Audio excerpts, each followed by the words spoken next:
So, just a walking tour of the barge. Wood deck was replaced.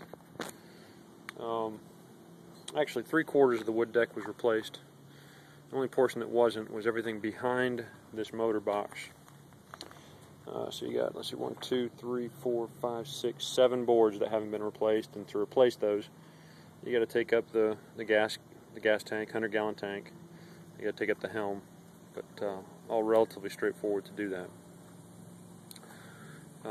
But everything that I'm standing on here, underneath this, underneath the winch box and the boom, pardon my little boy who's on there.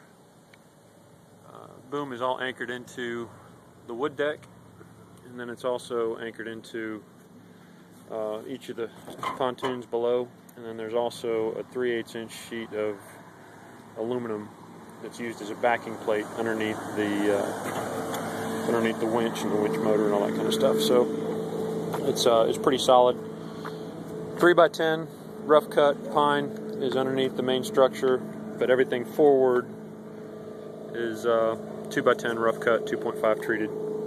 So the deck should last a good long time. The front, you got the spud pockets, 2 spud pockets in the front. You have 5 spuds. There's 3 here on the barge right now, and then there's 2 more that's up on one of my trailers. Here's a drop hammer. Drop hammer is about 400 pounds. Steel. It's got a lead head. So this is a 3-inch pump. It's broken. It's going to be trashed. So end of life. Obviously cleats, all 4 corners.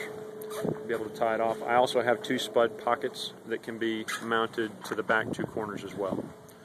I got into a position where we were in really deep water setting poles, and I needed to come up with a creative way to set the barge in shallow water and drop the spuds off the back so we could set in deep water.